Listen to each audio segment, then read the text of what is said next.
Welcome to the Reasonable Southerner podcast. The South isn't all magnolias in the moonlight, but neither is it all racism and violence. We are just like you. My name is Frances Coleman. I share my insights about my life and yours.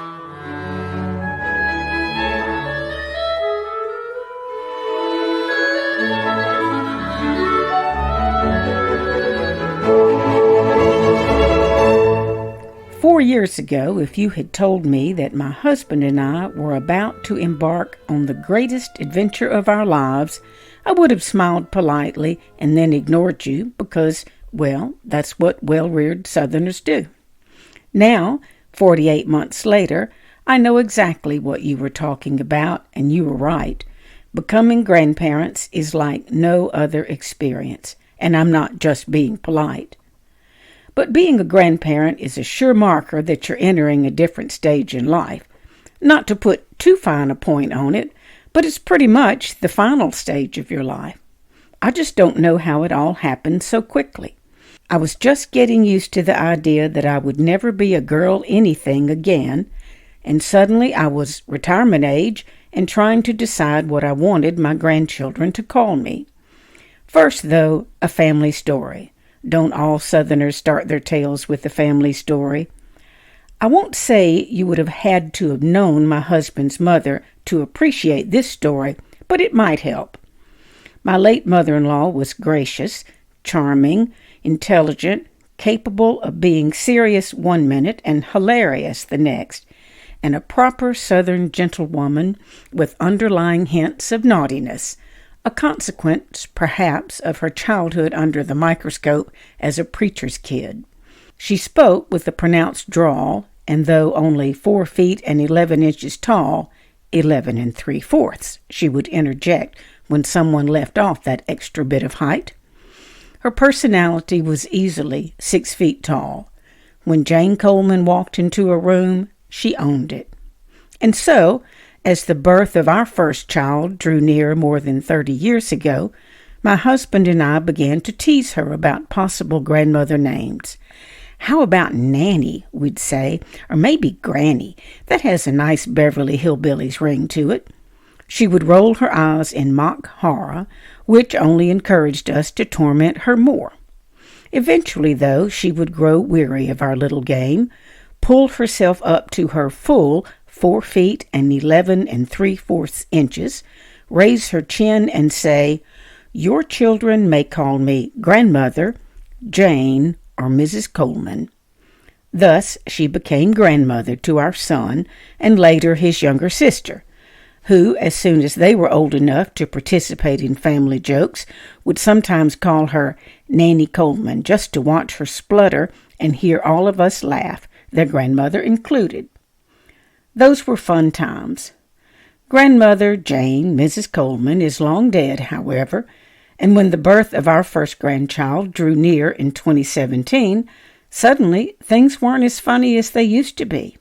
"What's she going to call you?" people would ask me nearly every day, or they would gush things like, "What's your grandma name going to be?" or "How does it feel to be a granny?" If you look around the internet, there are a lot of places that will help you pick your name, the same way there are books to help you pick a name for your baby. Look, we're not branding an automobile or a new drug here, although I think Lamictal, Xarelto, and Wellbutrin could easily be kids' names today, if only they hadn't already been snapped up by the drug companies. But for grandmothers' names, let's leave off the marketing and name books and just come up with an affectionate, special name for children to call their grandparents. Let me say unequivocally that being a grandparent feels wonderful. However, I didn't ride into town perched in a rocking chair atop an old truck, so although I love the show and can sing every word of the theme song from the Beverly Hillbillies, I straightaway nixed Granny. Ditto for Nanny for reasons that should be obvious. Helpful friends suggested Mimi, which is cutesy cute, but I am not cutesy cute or French. Others say, how about Nani or Nana? But when I think of Italian women, I think of the sultry actress Sophia Loren in her prime, and I am neither sultry nor Italian. Besides, the idea of me hunched over the kitchen table, turning out mounds of handmade pasta, is laughable. And how could you call a woman reared on Chef Boyardee canned spaghetti Nonna?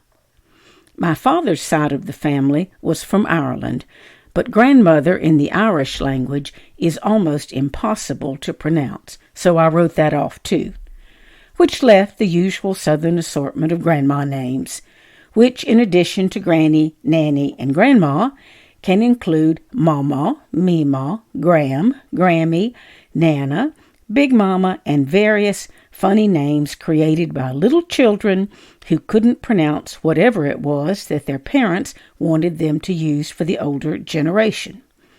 I was not going to be called Mima. And the first person who addressed me as Big Mama would have been the last person. There's the real problem with most of the standard grandma names. They sound so darned old. I kept reminding myself that I'm no longer middle-aged unless I'm planning to live to be 130 or so. But Nanny and Granny and Mama and Mima connote little old ladies in their 70s, 80s, and even 90s. I may be headed in that direction, but I'm not claiming old age yet, much less allowing any little tyke to hang it around my neck. A family member of mine always wanted her daughter to call her father Papa, but that didn't work. His first and only grandchild, whom he lived to see, called him Bappa. Go figure. My husband was ready to be called Granddaddy, but his first grandchild has christened him G-Daddy. That's another hard lesson to be learned here. Grandchildren have their own ideas about this. You may not like it, but they will name you. My husband's grandmother, the most proper and well-educated woman you'd ever meet, was known to her grandchildren as Muddy. I don't know who coined it, but she was stuck with it.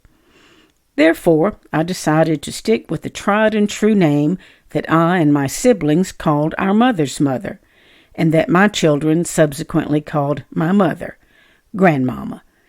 It's not as formal as grandmother, nor as countrified as some of the other choices, and not as cutesy-cute as still others.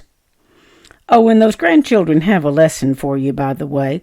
You may think that you are their grandmother, kind of like I am my Great Dane's owner and mistress, but you got it backward. In their little minds, you are their grandmama. My granddaughter set me straight one day when we were discussing the subject of her new little brother. "You know, I'm Baby James's grandmama, too," I said. "No, you're not," my 3-year-old granddaughter shot back. "Well, if I'm not Baby James's grandmama, who is?" I asked. "I don't know," she replied, "but it's not you.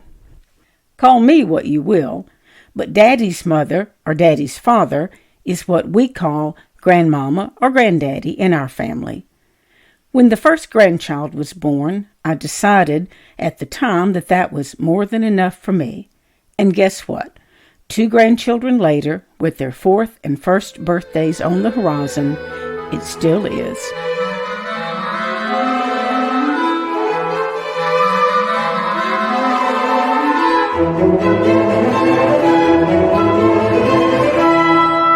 I'm Frances Coleman.